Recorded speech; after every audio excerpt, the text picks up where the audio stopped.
Hi guys, शुरू करते हैं आज का लेक्चर। उम्मीद करते हैं आप सभी बहुत अच्छे होंगे। ठीक है, हम स्टार्ट करेंगे आज सौरमंडल।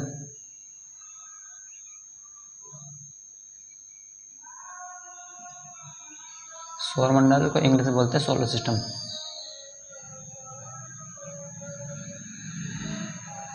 ठीक, क्लास 6 का एनसीईआरटी बेस्ड पढ़ा रहे हैं। ठीक है, क्लास 6 का एनसीईआरटी सोलर सिस्टम। ठीक, तो पहले हम जान लेते हैं सोलर सिस्टम में होता क्या है। सोलर सिस्टम में बहुत सारी चीज़ें होती है जो हमें जाननी है, आवश्यक जाननी है। और उससे पहले हम पढ़ लेते हैं सोलर सिस्टम के बारे में थोड़ा बहुत। ठीक है, ये यूपी बोर्ड का पढ़ा रहा हूँ मैं। ठीक है, जैसे कि सोलर सिस्टम में होता है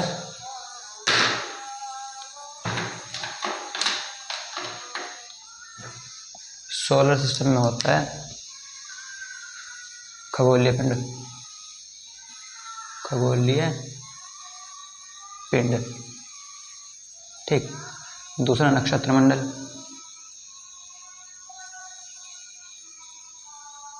ठीक, तीसरा सूर्य, चौथा ग्रह, उपग्रह, क्षुद्र ग्रह, ठीक, धूमकेतु,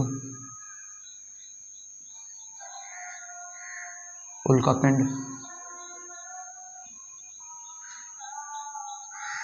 और कुइपर मेखला।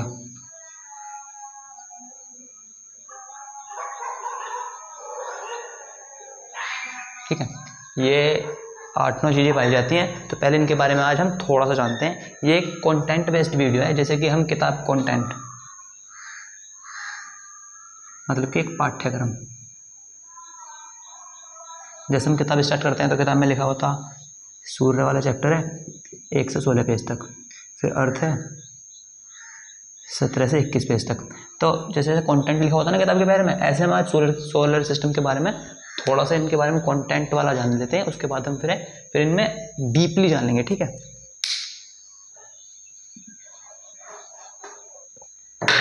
तो सोलर सिस्टम इनमें बटा हुआ है। और भी चीज़ें होती हैं पर ये मेन है।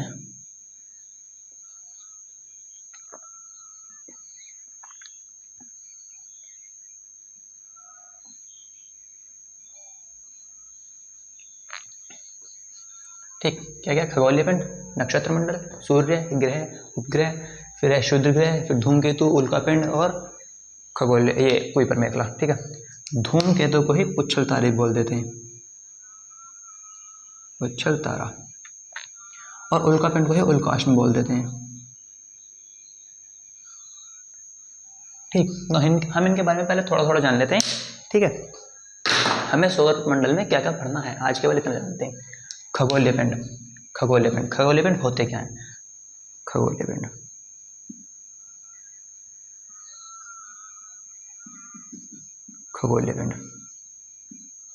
पिंड का दूसरा नाम होता आकाशीय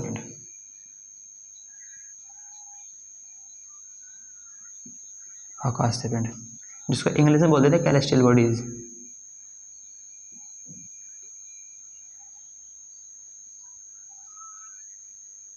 ठीक है, कैलेस्टियल बॉडीज, खगोलीय पिंड का दूसरा नाम आकाशीय पिंड, जिसे इंग्लिश में बोलते हैं कैलेस्टियल बॉडीज। जानते हैं होते क्या है?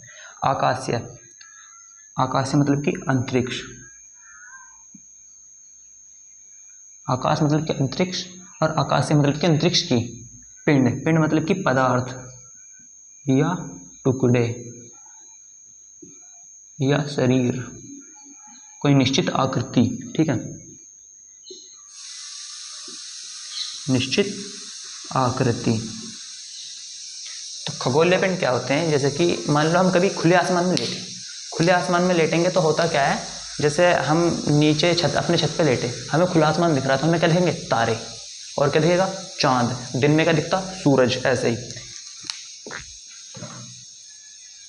सूर्य, ठीक, तारे, ग्रह, उपग्रह, चंद्रमा,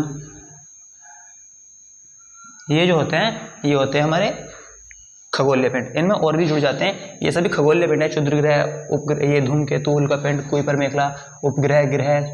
लेकिन पहली बात, इनमें पहली बात क्या है जानने लायक कि ये प्राकृतिक होते हैं।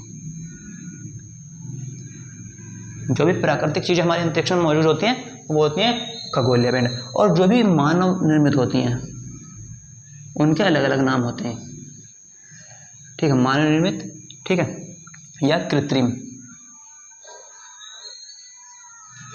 खगोलीय पिंड क्या है? आकाश के पिंड या टुकड़े, जैसे कि चंद्रमा, सूर्य, ग्रह, उपग्रह। चंद्रमा, तारे और सूर्य तो हमें आसमान में अपने आंखों से दिखाई दे जाता है, लेकिन ये नहीं दिखते, दिखाई नहीं देते, लेकिन उसके बाद भी हमारे खगोलीय पिंड होते हैं, ठीक है। खगोलीय पिंड, पहला टॉपिक सूरज का। खगोलीय पिंड, खगोलीय पिंड में क्या क्या? खगोलीय पिंड का दूसरा नाम आकाशीय पिंड। आकाशीय पिंड को इंग्लिश में बोलते हैं कैलेस्टियल बॉडीज। आकाशीय पिंड मतलब कि अंतरिक्ष वाले पिंड, पदार्थ, टुकड़े, ठीक है। उसमें क्या क्या आते हैं?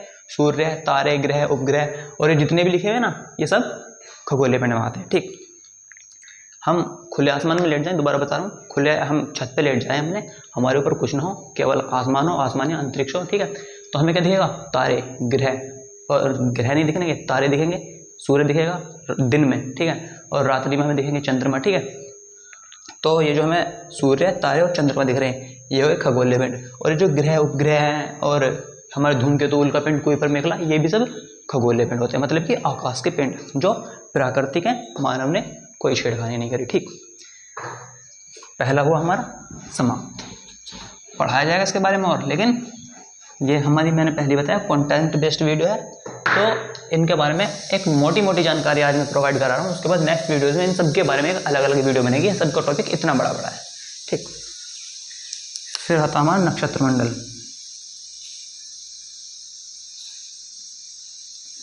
नक्षत्र मंडल होता क्या है? नक्षत्र मंडल को हम बोल देते हैं तारों का समूह।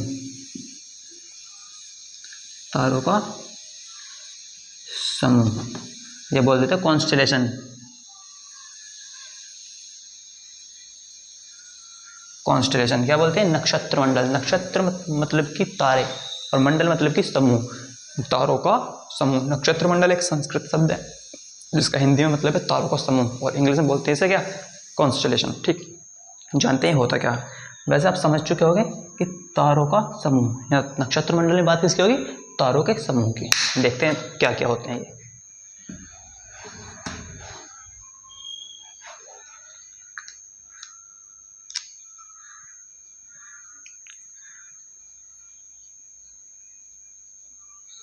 नक्षत्र मंडल मतलब तारों के समूह। जैसे हम आसमान में, जैसे हम छत पे लेटे हैं अपने, तो हमें आसमान में दिखते नहीं है ज़्यादातर, लेकिन होते हैं। जैसे कि कोई निश्चित हमारे वो होंगे, तो एक नक्षत्र मंडल होगा, कोई एक मतलब कि तारों का समूह होगा, वो एक ऐसी त्रिभुज की ऐसी आकृति बनाएगा, ठीक। कोई होंगे तो वो ऐसे गोल होंगे, ठीक, ऐसे गोल आकृति बनाएंगे। कोई ऐसी आकृति बनाएंगे सारे मिलकर, ये नहीं कि एक स्टार है, स्टार इनमें ऐसे दुबके हुए होंगे, ठीक है। इनकी आकृति अगर हम टोटल मिलाएं तो ऐसी बनती है, ठीक।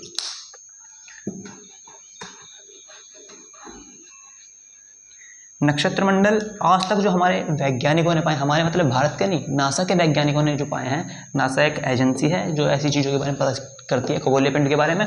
तो जो नासा ने पता करा है उसमें हमारे 88 नक्षत्र मंडल पाए गए आज तक। कितने? 88 मतलब कि 88। कोई भी ये ना समझे कि मैं हिंदी या इंग्लिश में पढ़ा रहा हूँ, मैं दोनों में पढ़ाता हूँ। जितना मुझे थोड़ा बहुत इंग्लिश में बता सकता हूँ मैं इंग्लिश में बता रहा हूँ। अगर आप चाहें कि मैं इंग्लिश में बताऊँ तो कमेंट करके बता देना, टोटल इंग्लिश में बता दूंगा, वरना हिंदी में चली जाए, क्योंकि हम हिंदी मीडियम का पढ़ा रहे हैं, ठीक। 88 नक्षत्र मंडल है, उनमें से कुछ के नाम: कैनिस मेजर, ये हिंदी और इंग्लिश दोनों का यही नाम है, ये नहीं सोचना कि हिंदी में दूसरा नाम आएगा इंग्लिश में दूसरा नाम आएगा। अर्सा मेजर, ठीक है, और स्मॉल बियर, और क्या है? ओरियन। ये कुछ है हमारे नक्षत्र मंडल। नक्षत्र मंडल क्या होता है? तारों का समूह। आज तक कितने पाए गए? 88। किसके द्वारा पाए जाते हैं? ये नासा या वैज्ञानिकों के द्वारा, ठीक है। तो उनमें से कुछ का नाम है Canis Major, Ursa Major, small bear और ओरियन, ठीक। ये जो हमारा स्मॉल बियर है, इसी का हिंदी नाम है सप्तऋषि।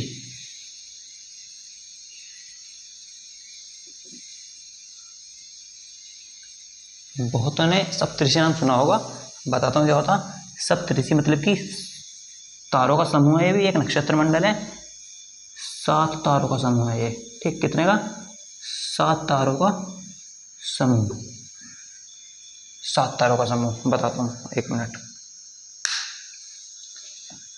ये मैंने इतना बता दिया।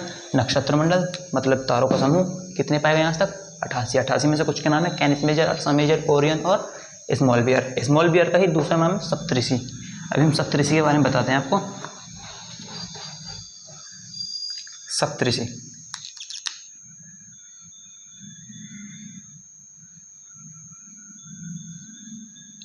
सप्तऋषि मतलब कि 7 तारों का समूह है। इसमें 7 तारे होते हैं। कितने? 7 तारे होते हैं। और इनकी पहचान क्या है कि ये उत्तर दिशा में चमकते हैं हमेशा।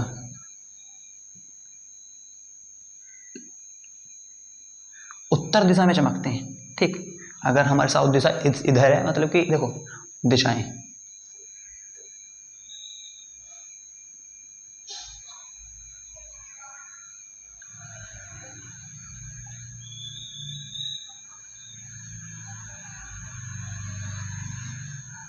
ये 4 दिशाएं होती हैं। कौन कौन सी? पूर्व, पश्चिम, उत्तर, दक्षिण, या इंग्लिश में बताएं तो ईस्ट, वेस्ट, नॉर्थ, साउथ, ठीक है। जैसे कि अगर हम इस बीच की बात करेंगे तो इन दोनों जो हमारी दिशाएं हैं उनके बीच की बात होती है, तो इसे बोलते हैं हम दक्षिण पूर्वी दिशा, ठीक है। अगर हम इसकी बात करेंगे तो इन दोनों के बीच की बात हो रही है, इसलिए हम बोलते हैं ना दक्षिण पश्चिमी दिशा। ऐसे ही ये वाला, इसे बोलेंगे उत्तर पश्चिमी, क्योंकि इन दोनों के बीच की बात है। ऐसे इधर ये हो जाएगी उत्तर पूर्वी, ठीक है। ये दिशाएं होती हैं, 4 मेजर होती हैं, इनको भी गिन लिया जाता है, ठीक है, साथ में, जिससे हमें अपनी जगह बताने में कोई दिक्कत ना हो, ठीक। कौन कौन सी? उत्तर, दक्षिण, पूर्व, पश्चिम, उत्तर पश्चिमी, उत्तर पूर्वी, दक्षिण पश्चिमी, दक्षिण पूर्वी, ठीक। तो उत्तर दिशा कहाँ है? ये जो हमारी दिशा है यह है उत्तर दिशा। तो 7 तारों का समूह है और कहाँ चमकता? उत्तर दिशा में। प्लस में एक चीज और है, ध्रुव तारा, नाम सुना होगा, ध्रुव तारा, इंग्लिश में बोल देते पोल स्टार, ठीक है। 7 तारों का समूह और ये ध्रुव तारा, मतलब कि सप्तऋषि और ध्रुव तारा, ये दोनों एक दिशा में चमकते हैं। ये नहीं है कि अकेला इसी से तुम डिसाइड कर लोगे कि कहाँ पे। जैसे कि अभी मैं तुम्हें बताता हूँ,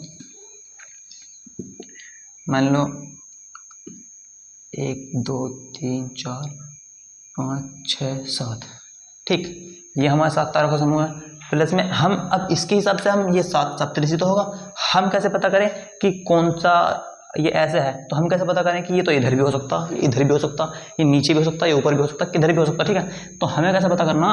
जिस साइड इसके कोई 2 तारे ऐसे होते हैं सप्तऋषि के, जो हमें बताते हैं उत्तर दिशा की तरफ का इशारा। जैसे कि अगर मान लो उसका हेल्प कौन करता? ये ध्रुव तारा।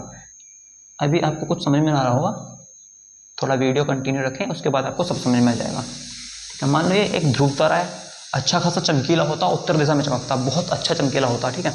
तो ये यहाँ पे इन 2 के पास है, तो इन दोनों की सीधी स्थिति नाप लो, और ये जिस दिशा में इशारा कर रहे हो वो होंगे हमारे उत्तर दिशा में। तो 7 तारे हैं।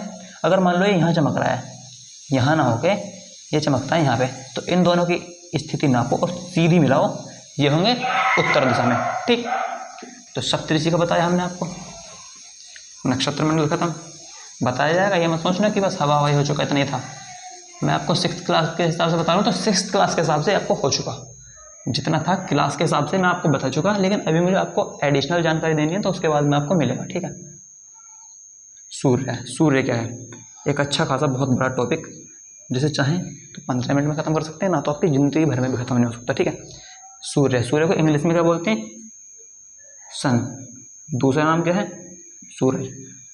सूरज के बहुत सारे नाम है, रवि, भानु, भास्कर, दिनकर, दिवाकर, और सन, सूर्य, सूरज, ठीक है। यही सब सूरज के नाम है। हिंदी पर्यायवाची शब्द मिल जाएंगे आपको देखने के लिए, लेकिन हमें तो एक दूसरे काम चल जाएगा। सूर्य बोलते हैं सूरज। अच्छा, ये होता क्या है इसके बारे में जानकारी ले लेते हैं। ये होता सौर मंडल। सौर मंडल आप जानते हो क्या होता? मैं आपको इतने सौर मंडल बता रहा हूँ, पता तो होना चाहिए। जैसे कि सौर मंडल होता क्या, ये एक सूर्य है, ये 8 ग्रह हैं उसके। अच्छा, मैंने जो इनकी ये साइज बनाया है, वेट बनाया है, इसके हिसाब से मत सोच लेना कि ये एक वेट है, ये केवल एक बोर्ड पे दिखाने के लिए बनाया गया आपको, ठीक है। तो ये हमारा होगा सन। और ग्रह कितने हमारे पास? 8 ग्रह हैं। सौर मंडल में क्या है? एक सूर्य, 8 ग्रह मेन, ठीक है। फिर ग्रहों के अपने अपने उपग्रह हैं, उसके बारे में बताएंगे। तो सन है। अब ये सभी ग्रह कहाँ चक्कर काटते हैं? सूरज भाई साहब के, ठीक, ऐसे चक्कर काट रहे,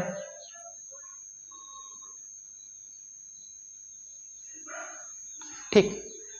सौरमंडल है, तो सौरमंडल का केंद्र क्या होगा? जब ये एक मान लो सूरज है और ये बाकी सब इसके ऐसे चक्कर काट रहे हैं, तो सौरमंडल का केंद्र क्या होगा? सौरमंडल का केंद्र क्या है?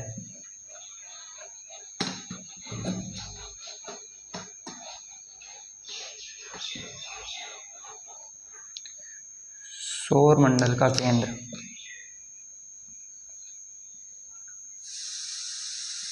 सौरमंडल का केंद्र है सूर्य। सूर्य कैसे आप जान चुके होंगे, फिर बता देता हूँ एक बार।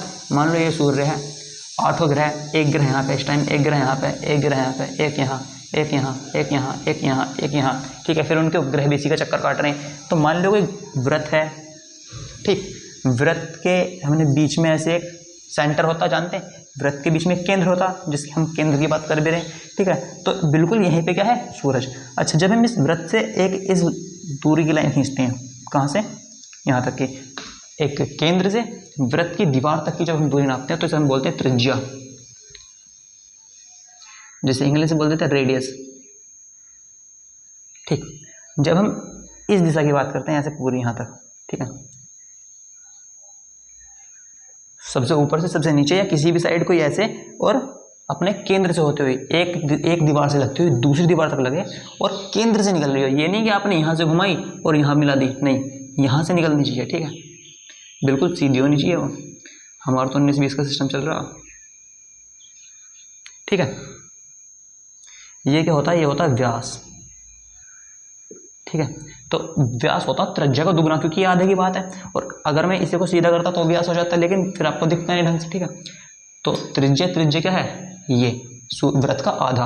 और मतलब कि हमने मान लो कोई एक प्रकार लिया, प्रकार में हमने कुछ भी दूरी भरी, और उस दूरी को भर के हम जितना भी खींचेंगे वो व्रत, तो वो जो हमारा केंद्र है ना उसका, वो जहाँ हमने प्रकार लगाया, घुमाया, तो यहाँ ये होता हमारा व्रत। तो यही है, जितनी हमने दूरी भरी वो होगी त्रिज्या, और उसकी डबल हो क्या हो जाएगी? व्यास, मतलब कि सूर्य का पूरा गोला, सूर्य का गोला हो या किसी भी चीज़ का गोला हो। और जब हम इसकी बात करेंगे, मान लो कोई एक बॉल है और बॉल पे हम कितना कपड़ा चढ़ा सकते हैं? ज़्यादा से ज़्यादा, ठीक है। तो यह क्या होता है? परिधि, ठीक है। व्रत में बहुत सारी चीज़ें, पर हम तो गणित उड़ा रहे हैं, ठीक है। तो त्रिज्या, व्यास और परिधि मैंने बता दिया अभी, क्योंकि इसके बारे में आपको बताया जाएगा अभी 5 मिनट बाद। तो त्रिज्या, व्यास, परिधि। त्रिज्या क्या है? व्रत में केंद्र से एक दीवार तक, ये होता आधे व्रत की बात, ठीक है। और व्यास क्या होता? पूरे व्रत, एक यहाँ से दूसरे दीवार तक केंद्र से होता। और परिधि क्या है? पूरी गोलाई, ठीक।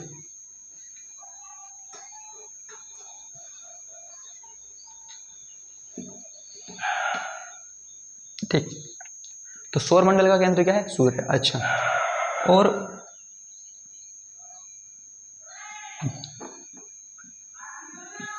पूरे सौरमंडल को ऊष्मा, एंड ये मैंने बना है एंड, मतलब इसका मतलब होता और, ठीक। ऊष्मा एंड रोशनी, ऊष्मा और रोशनी या प्रकाश, मतलब क्या क्या? ऊष्मा और प्रकाश प्रदान कौन करता? हमारे ये वाले चाचा, ठीक है।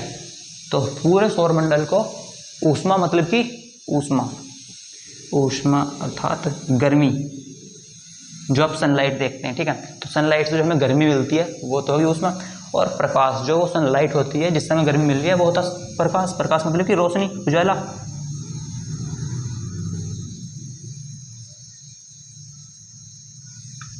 ठीक। अच्छा, अभी बता रहा हूँ मैं। और अच्छा, ये जो सौरमंडल, तो अभी हम सूर्य पे चल रहे हैं। सूर्य है, सूर्य एक गोला है, और ये गोला कितना बड़ा? पृथ्वी से 13 लाख गुना बड़ा। पृथ्वी से, ये हमारा सन है, सन या सूर्य, ठीक है, जिसमें आप समझना अच्छा समझें।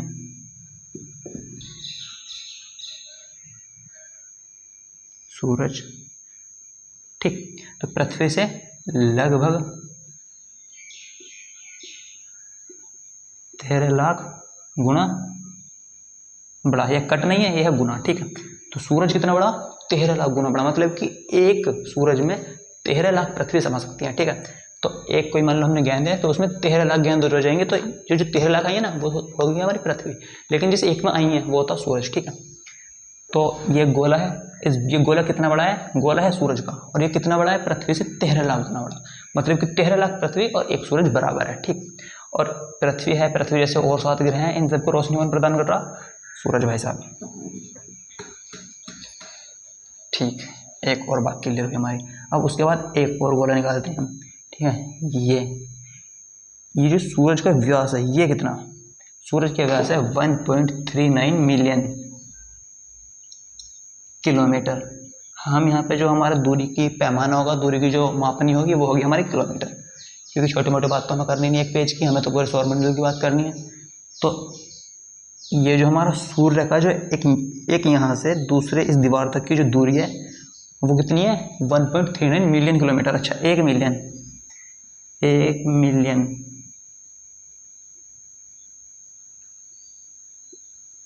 Equals to 10 lakh, 10 lakh kilometre, 10 lakh, ठीक है। किलोमीटर तो हमने इकाई दे ही रखी है। 1 मिलियन मतलब कि 10 लाख। तो अब आपको क्या करना, 1.39 मिलियन को कैलकुलेट कर लेना अपने लाख में, ये आपका होमवर्क हो जाएगा एक छोटा सा, ठीक है। तो 1.39 मिलियन, तो ये किसका हो गया? सूर्य का व्यास। अच्छा, एक यहीं पे हमारा छोटा सा गोला है जिसमें हम रह रहे हैं, वो क्या है? पृथ्वी। पृथ्वी का व्यास कितना है? पृथ्वी का व्यास है सूर्य के व्यास के 109 गुना, मतलब कि पृथ्वी का व्यास है, एक मिनट से गलती हो गई थी, पृथ्वी का व्यास है, पृथ्वी के व्यास से सूर्य का व्यास कितना बड़ा है? 109 गुना, मतलब कि सूर्य का व्यास 109 गुना है पृथ्वी से। अगर पृथ्वी का हम 1 मान लें तो उसमें 109 गुणा कर दो, वो कितना है? 109। अगर पृथ्वी का व्यास 1 किलोमीटर है तो सूर्य का जब जाके 109 बनेगा, और पृथ्वी का व्यास ही बहुत है। तो आपको क्या बता दिया गया? सूर्य का व्यास, सूर्य के व्यास को 109 से भाग करना है, उसके बाद जो एक संख्या निकल के आएगी वो क्या होगा? पृथ्वी का व्यास। ये भी आपका होमवर्क है, ठीक। अच्छा, अब जो सनलाइट है, सनलाइट मतलब कि सूर्य का प्रकाश, सूर्य का प्रकाश पृथ्वी पर कितनी देर में आता है? 8 मिनट 19 सेकंड। ये माइनस नहीं है, ये तीर का निशान दिखा रहा हमें, किधर? इधर। 8 मिनट 19 सेकंड, 8 मिनट 19 सेकंड, 8.19 या 8.19, इसका मतलब है 8 मिनट 19 सेकंड। अगर हम इसे सेकंड में बदलें, ये तो मिनट में, सेकंड में अगर हम इसे बदलें तो क्या होगा? 499 सेकंड। हवाई बात नहीं कर रहा हूँ, निकाल के देख लेना, ठीक है। क्योंकि 1 मिनट में 60 सेकंड, 8 6 48, 480, 19 और जोड़ दो तो 499, ठीक है। ये कैलकुलेशन वैसे आपको करनी थी, ठीक है, होमवर्क था पर मुझसे करवा दिया। 8.19 सेकंड में बदले तो 499, कोई बात नहीं। तो सनलाइट की जो स्पीड है, ये जो सनलाइट जो है कितनी देर में आती है पृथ्वी पर? 8 मिनट 19 सेकंड या 499 सेकंड में, ठीक। अगर हम बात करें कि सनलाइट की स्पीड कितनी है, सूर्य का प्रकाश है, स्पीड को हिंदी में बोलते हैं गति है, सूर्य के प्रकाश की गति कितनी है?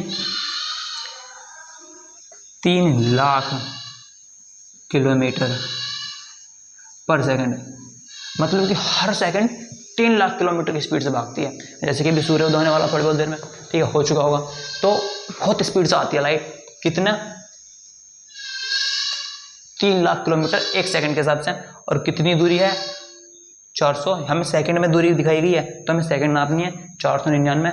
जब हम 499 और 3 लाख की गुना करेंगे तो एक संख्या आएगी हमारे पास, वो होगी सूर्य और पृथ्वी के बीच की दूरी। सूर्य व पृथ्वी के बीच की दूरी, किसके बीच की दूरी? सूर्य और पृथ्वी के बीच में। मान लो 3 लाख है और गुणा किससे करनी है? 499 से। 499 को मान के एक मोटा मोटा गुणा करने का तरीका बता रहा हूँ।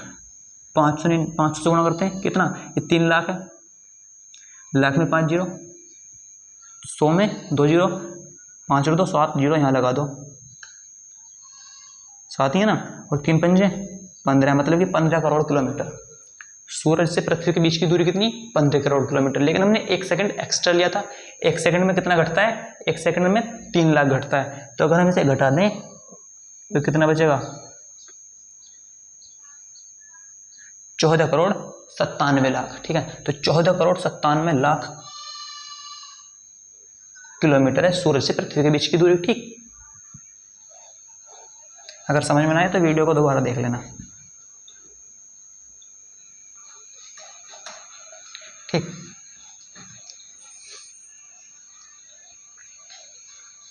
अच्छा, जो सूर्य का द्रव्यमान है, आप सभी मेरा ये वीडियो देख रहे हैं, इसका मतलब आप 6th क्लास में, 6, 7, 8 इसी में होंगे। ठीक है, तो आपका एक होमवर्क क्या, सूर्य का द्रव्यमान निकालना कितना होता है, ये आपका होमवर्क है। उसके बाद मुझे पता है, मैं बता सकता हूँ, लेकिन मैं बताऊंगा नहीं। अगर मैं सब कुछ बताऊंगा तो आप कहाँ पढ़ रहे हैं। ठीक है, कुछ एक हेल्प तो होती है टीचर की। ठीक है, बता दूंगा, चलो इसे बताएंगे बाकी। ठीक है, तो पहले हम जान लेते हैं सूर्य का द्रव्यमान 6th क्लास के हिसाब से बताया नहीं गया कितना, वो हमें पता है। वो अलग 7th और 8th की क्लास में कितना है पता है, लेकिन सूर्य का द्रव्यमान कितना है? 109 गुना प्लस, प्लस मतलब कि ज़्यादा, 109 गुना बड़ा है किससे? पृथ्वी के द्रव्यमान से। एक मिनट, नहीं, द्रव्यमान नहीं, व्यास, हम व्यास की बात कर रहे हैं, सॉरी गलती हो गई थी। तो सूर्य का व्यास कितना है? हमें सूर्य का व्यास पता है। ठीक है, 1.39 मिलियन किलोमीटर। ठीक, तो इसका 109वां हिस्सा यह है पृथ्वी का द्रव्यमान, पृथ्वी का व्यास, पृथ्वी का व्यास। तो पृथ्वी का व्यास कितना है? 109वां हिस्सा किसका? 10,39,000 किलोमीटर का। हमने से लाख में किलोमीटर में बदल के दिखा दिया आपको। ठीक है, 10,39,000 किलोमीटर का 109वां हिस्सा, 109वां हिस्सा, मतलब कि सूर्य का द्रव्यमान, सूर्य का व्यास, सॉरी द्रव्यमान निकल रहा है, सूर्य का व्यास पृथ्वी के व्यास से 109 गुना ऊपर या प्लस है। ठीक है, ऊपर का मतलब ज़्यादा, प्लस का मतलब अधिक। ठीक है, तो सूर्य का व्यास कितना है? 1.39 मिलियन किलोमीटर। तो उसमें 109 का भाग दे देना, उसके बाद जो एक संख्या आएगी वो क्या होगा? पृथ्वी का व्यास। ठीक, अच्छा, बात आते हैं द्रव्यमान की।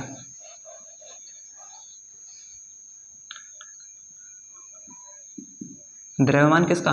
सूर्य का। सूर्य का द्रव्यमान पूरे सौरमंडल के द्रव्यमान के नहीं सॉरी,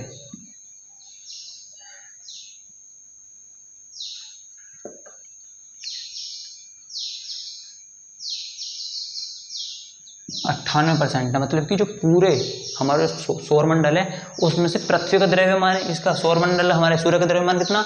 98%। तो बाकी का जो 2% बचा हुआ वो है ग्रहों में, उपग्रहों में, क्षुद्र ग्रह, उल्कापिंड, इन सभी में बचा हुआ है। इन सभी में इन भाई साहब के पास कितना? 98%। बाकी का घूमता फिरता इनके पास। ठीक है, अच्छा, और ठीक है, अगर हम ग्रह पे चलते हैं, ये खत्म, ग्रह पे चलते हैं, ग्रह, ये भी छोटे छोटे से टॉपिक बचे में। ठीक है, तो हमने क्या पढ़ा? उल्कापिंड, नक्षत्र मंडल और सूर्य। अच्छा, एक बात और, सूर्य का क्या है? द्रव्यमान। सूर्य का द्रव्यमान पृथ्वी के द्रव्यमान से कितना बड़ा है? 333,000, ठीक है, गुना बड़ा है। ठीक है, गुना बड़ा। तो सूर्य का द्रव्यमान हमें पता करना, सूर्य के द्रव्यमान के बाद हमें उसमें इससे भाग देनी है। ठीक है, तो सूर्य का द्रव्यमान पृथ्वी के द्रव्यमान से कितना बड़ा? 3,33,000 किलोमीटर। ठीक, 6th क्लास के हिसाब से बताया जा रहा है ये ना सोचे कि इतना ही था, बहुत है। ग्रह, ग्रह क्या होते हैं? हमने पूरे सौर मंडल की सबसे एक मेन चीज़ बता दी, अब इसके बाद तो ये हल हुआ है। ठीक है, ग्रह, ग्रह क्या होते हैं? जो सौर मंडल, उसके बाद ये हमारे ट्यूनर भी है, ये 7-8 जो भी कुछ है, 8 हैं वैसे। ठीक है, तो ये तो होगा हमारा सन, इसी से मिलकर बना हमारा सौर मंडल। तो सौर मंडल में कितने ग्रह हैं? ये 8, इन्हें बोलते हैं ग्रह, ये जो सूरज के चक्कर लगाते हैं। ठीक, ग्रह कितने हैं? 8। कौन कौन से? बुध, शुक्र, पृथ्वी, मंगल, बृहस्पति, शनि, अरुण, वरुण। ये 4 प्लस ये 4 कितने हो गए? 8। अच्छा, ये जो मैंने सूरज से दूरी के क्रम पे लगाए, जैसे कि अगर ये हमारा सूर्य है, उसे 1 2 3 4 5 6 7 8 हमने ऐसे रख दिए, तो ये क्या है? सूरज का चक्कर काट रहे हैं। ये हमारा मेन है, ये सूरज का चक्कर काट रहे हैं। ठीक है, तो ये तो होगा सूरज, सूरज सौरमंडल का केंद्र है, सबसे पहले मैं बता दिया मैंने। ठीक है, और ये जो है ना, ये है ग्रह जो सूरज के चक्कर काटते हैं। तो ये कितने हो गए? 8। तो सूरज से दूरी के क्रम पे मैंने बताए, बुध, शुक्र, पृथ्वी, मंगल, बृहस्पति, शनि, अरुण, वरुण। ठीक है, तो लिखे हुए भी सूरज से दूरी के क्रम पे है। सूर्य का सबसे नजदीक कौन सा? बुध, उससे दूसरे नंबर पे है शुक्र, फिर पृथ्वी, फिर मंगल, बृहस्पति, शनि, अरुण, वरुण। ठीक है, ऐसे लिखिए। ये जो पहले के 4 हैं, इन्हें बोलते हैं पार्थिव ग्रह, पार्थिव ग्रह। और ये बाद के 4 हैं, इन्हें बोलते हैं जोवियन ग्रह।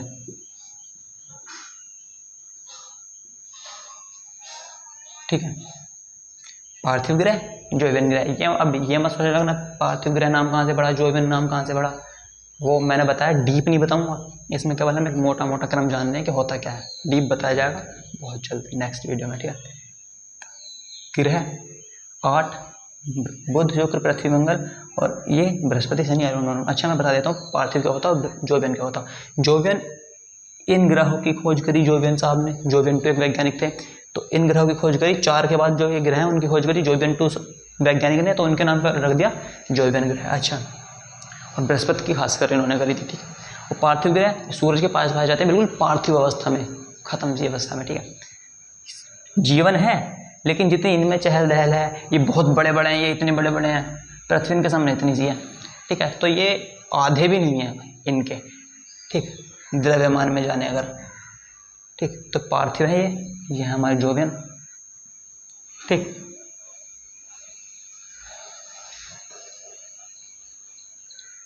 अच्छा, और पूरे जो हमारे ग्रह होते हैं, इनको ऊष्मा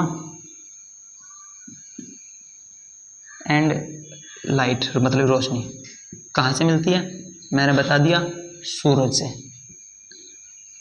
प्राकृतिक रोशनी की बात कर रहे हैं अभी हम। ठीक है, प्राकृतिक, क्योंकि इनके पास अपना कोई रोशनी या ऊष्मा का कोई संसाधन नहीं है। कहाँ से मिलती है? ठीक है, सूरज से। ठीक,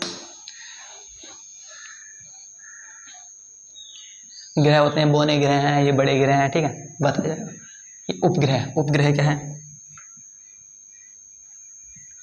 उपग्रह ग्रहों के चक्कर लगाते हैं। जो हमारे 8 मेन ग्रह हैं ना, ये 8 मेन ग्रह हैं,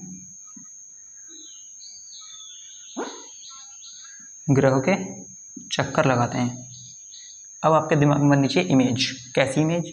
ये सूरज, 1 2 3 4 5 6 7 8 सूरज, ये 8 ग्रह, ये मैंने बना दिया। इसका मतलब ये अभी मैंने बताया ना, ये बहुत छोटे बड़े होते हैं, तो ये मत समझना कि सारे एक सारे हैं, आपको बोर्ड पे दिखें। और अगर मैं बड़े बड़े बनाऊंगा तो ये तो पृथ्वी से बहुत बड़े मैं फिर बनाऊंगा वहाँ पे। ठीक है, तो ये 8 हैं। इन मान लो पृथ्वी के पास अपना एक उपग्रह चंद्रमा, प्राकृतिक उपग्रह, तो ये सभी क्या कर रहे हैं? सूरज भाई साहब का चक्कर काट रहे हैं। इन ग्रहों का क्या काम है? इनका चक्कर काटना, और ये इनका चक्कर काट रहे हैं। और जो हमारे ग्रह हैं, उपग्रह ग्रह का चक्कर काट रहे हैं। देखो, उपग्रह किसका चक्कर काट रहे हैं? ग्रहों का।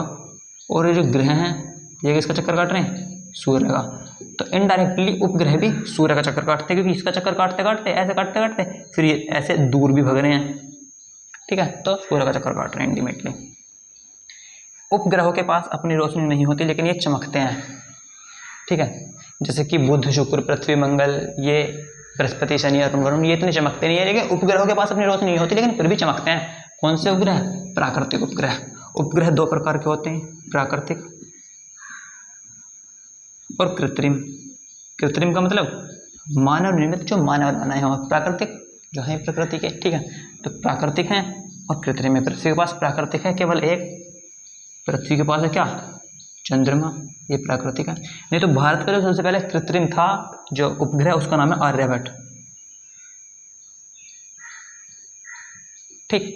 ये इंसानों ने बनाया, आसमान में छोड़ा अपने सैटेलाइट के हिसाब से, ठीक है। सैटेलाइट होता है इंग्लिश में नाम उपग्रह का, ठीक है। तो अपने मिसाइल्स के हिसाब से भेजा है, मिसाइल के द्वारा हेल्प से, तो ये तो आसमान में भेजा गया, कृत्रिम है। लेकिन प्राकृतिक, जो प्रकृति का है पहले से, वो है चंद्रमा। चंद्रमा पृथ्वी को रोशनी प्रोवाइड कराता रात में, और इसके पास अपनी रोशनी, लाइट कतई नहीं है। ये कहाँ से लेता? सूर्य भाई सबसे उधारी। उधार हम लेते हैं तो किसी को चुकता करते हैं, पर ये कभी चुकता भी नहीं कर रहे, ठीक है।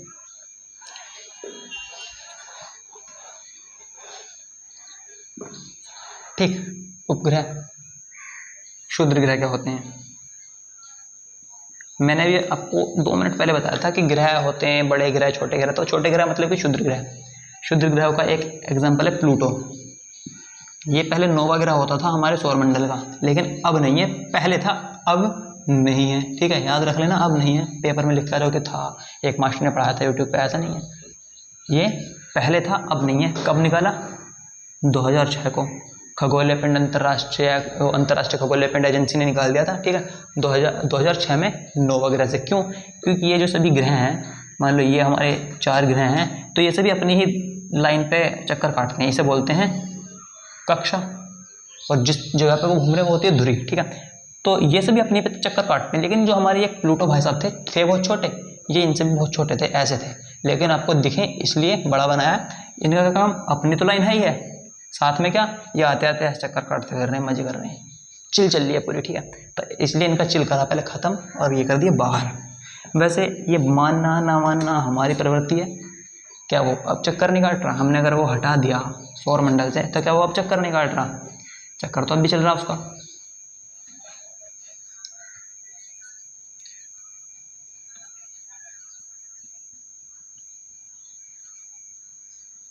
तो वो जो प्लूटो था उसका क्या सिस्टम था? ऐसे कहते मजे करके चल रहा, बाकी क्या बिल्कुल अपने उसी गोलाई में चल रहे हैं, यहाँ से स्टार्ट हुआ यहीं। लेकिन प्लूटो साहब का क्या, यहाँ आएंगे ऐसे, फिर यहाँ आएंगे ऐसे, कहते मजे से चल रहे हैं, ठीक है। तो इन्हें मानना कर दिया ख़त्म। है भी उसी स्थान पर, ये मत सोचना कि मैंने ख़त्म कर दिया, मानते नहीं है तो वो बाहर चला गया। पृथ्वी है, पृथ्वी से तो बाहर है, लेकिन ये नहीं है सौरमंडल से बाहर चला गया, वो भी सौरमंडल में ही है। लास्ट क्या, सबसे 9 ग्रह था लास्ट का, ठीक है। ये 8 है हमारे, 8, उनके बाद 9 मान रहा था प्लूटो पर, अब खत्म। तो क्षुद्र ग्रह ही हैं, छोटे मोटे ग्रह, ठीक। और भी बहुत सारे हैं। धूमकेतु, धूमकेतु है, धूमकेतु, धूमकेतु को बोल देते हैं पुच्छल तारा। अच्छा, तारे से नाम पता चल रहा कि एक स्टार होता, मतलब कि स्टार है। अच्छा, स्टार क्या है? हम बोल देते हैं कि तारा टूटता, तारा कभी नहीं टूटता, तारा कभी नहीं टूटता। लेकिन जब वो एक जगह से दूसरी जगह जाते हैं, या इधर से जैसे जगह बदलते हैं, चलते फिरते तारे होते हैं कुछ, तो ठीक है, हमें क्या लगता कि ये जो है ना पृथ्वी के जब वो सतह के पास आते हैं, या मान लो पृथ्वी है, जब वो इसके नज़दीक से निकलते हैं, मान लो ऐसे जा रहे हैं, ऐसे यहाँ से आ रहे हैं और ऐसे जा रहे हैं, ठीक। तो जब यहाँ से आए, हमें तो दिख नहीं रहे, बहुत ज़्यादा दूर है। लेकिन जब यहाँ आते हैं ना, यहाँ के करीब, तो मान लो कोई स्टार है, ठीक, स्टार है या कोई ऐसा स्टार है, तो कोई स्टार है ना, वो पृथ्वी के वायुमंडल से निकल रहा है, तो उसमें उसकी एक खुद की आकृति है, और उसमें हवा के घर्षण बल के कारण, हवा है पृथ्वी पर, वायुमंडल है, तो उसके घर्षण के कारण उसमें ऐसा हवा टकराती है। तो यहाँ हमें आग सी लगी हुई दिखाई देती है, जिसे बोलते हैं टूटता तारा, देखो शूटिंग स्टार, ठीक है। वो नहीं होता, ये है, ये यहाँ से अभी पहुँच के वहाँ पहुँच जाएगा, ठीक है, इधर पहुँच जाएगा, उधर पहुँच जाएगा, ये थोड़ा बहुत दिनों में इधर उधर ही पहुँच जाते, शिफ्ट हो जाते, पर टूटते नहीं है ये, क्योंकि एक ही तारा पृथ्वी से बहुत बहुत बड़ा होता है, तो कहाँ तोड़ोगे? सूरज है, सूरज भी एक तारा, सूर्य एक तारा होता है, ठीक है, सूर्य भी एक तारा है, तो ये टूटेंगे तो समझ ही लो क्या नुकसान हो सकता, ठीक है। तो हमें क्या दिखता, हमें ऐसा आता दिखाई दिखता, ये इनमें पीछे लग चुकी होती है आग, हमें दिखता, और ये वायुमंडल के द्वारा घर्षण बल के अकॉर्डिंग इसमें लग जाती है आग, हमें क्या लगता है टूटता तारा, लेकिन टूटता तारा नहीं है, वो यहाँ से वहाँ पहुँच जाएगा, यहाँ से इधर पहुँच जाएगा, इधर पहुँच जाएगा, नीचे पहुँच जाएगा, हमें क्या पता, ठीक है, बस हमारे पास से निकल गया, मतलब टूटता तारा थोड़ी देर में चमकना बंद हो जाता, क्यों? क्योंकि वो अपनी जगह पर पहुँच लिया होता, ठीक। तो पुच्छल तारे क्या है, इनमें ये स्टार है, इनमें पूंछ सी बन गई आग लगने के कारण, पूंछ सी बन गई ना, इसे बोलते हैं पुच्छल तारा, ठीक है। फिर हमारा उल्कापिंड, ये एक मिट गया, कुइपर मेखला, सभी इंटरेस्टिंग टॉपिक्स हैं, टाइम कम और आपको एक कंटेंट वीडियो देने के लिए एक छोटी वीडियो बनानी पड़ रही है, ठीक है। उल्कापिंड,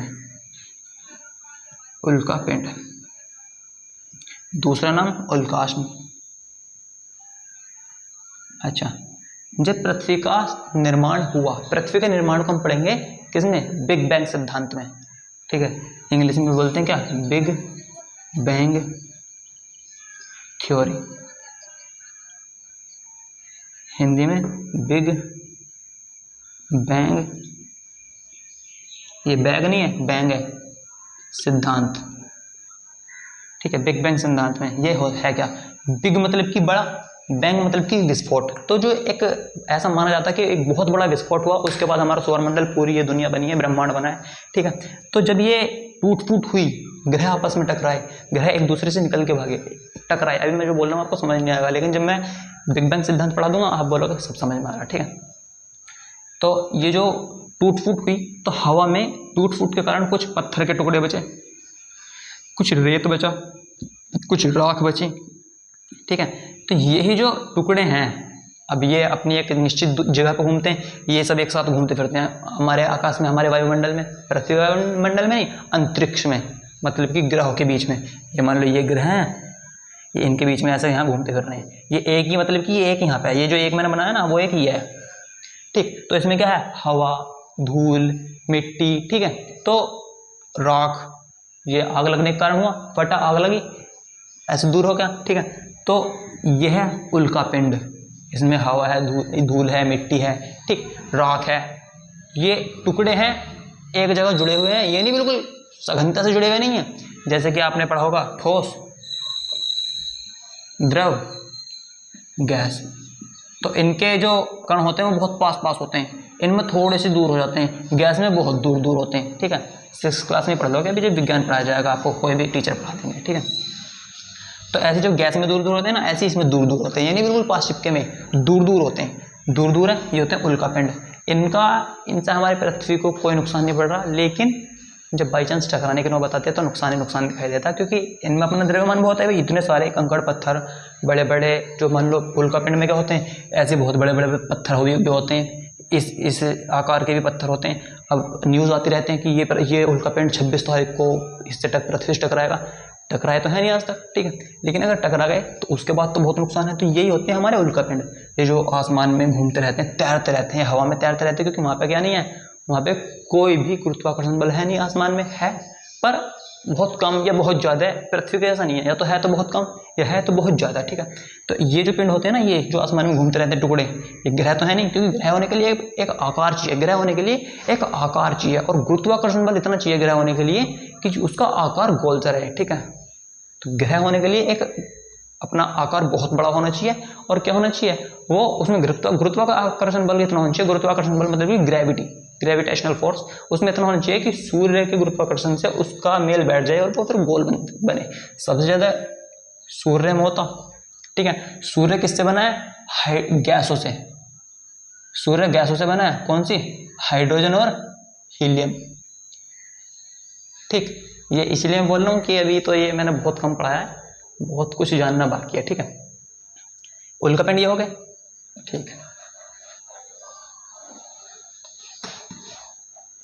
अब आते हैं कुइपर मेखला।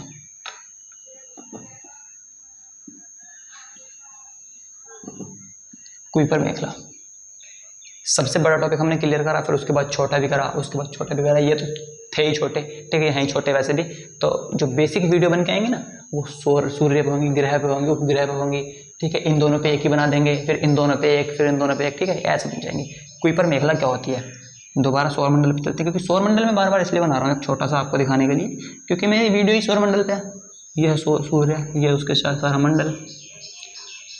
कितने ग्रह हैं, 4 और 3 8, ये 8वां होगा, ठीक है। ये सूर्य उसके 8 ग्रह, ठीक है। तो ये जो सूर्य है 8 ग्रह हैं, यहाँ कोई पर मेखला नहीं है। लेकिन सबसे लास्ट में अरुण और वरुण, इनके पास एक तश्तरी नुमा, तश्तरी मतलब कि प्लेट, जैसे खाने की प्लेट होती है, उसका एक डिज़ाइन होता, थाली नहीं प्लेट। थाल क्या होता, एक ऐसे है गोल सा बर्तन, और उसमें किनारे जो होते हैं। प्लेट क्या होती है, एक ऐसी आकृति सी, बस वो थोड़ी सी बीच में से क्या होती है, ऐसी, ठीक। तो एक ऐसी आकृति है गोल सी, जब वो प्लेट हो जाएगी ऐसी, वो फिर दूसरी तरफ से ऐसे घूमेगी, यही है ना तश्तरीनुमा। तो तश्तरीनुमा एक आकृति पाई जाती है यहाँ पे कुछ इस तरह से, ठीक है। यहाँ पे लास्ट में, सौरमंडल के बिल्कुल लास्ट में, तो वो क्या होती है, कुइपर मेखला। ज़्यादा पढ़ने की चीज़ है ही नहीं, पेपर में आता ही नहीं, नाम तुम्हें देखने को भी नहीं मिलेगा, पूरी इंटर करने कर लोगे, सांस भी नहीं लेगा कुइपर मेखला आज के बाद, ठीक है। कुइपर मेखला, कुइपर मेखला क्या है, एक तश्तरीनुमा आकृति।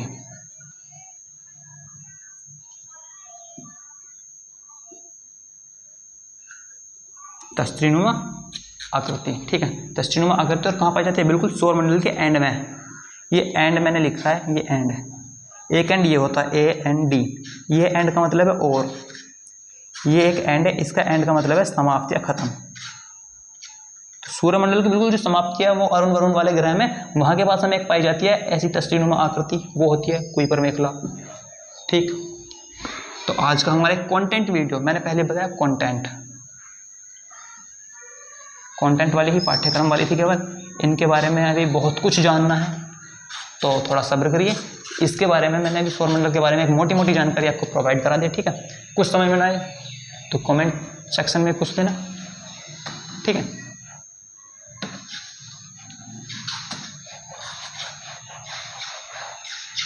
तो गाइज, अगर आपको वीडियो पसंद आई हो, मैंने अपना कर्तव्य निभाया, आप भी अपना कर्तव्य निभाना, ठीक है। गुड बाय, मिलते हैं नेक्स्ट वीडियो में, ठीक है।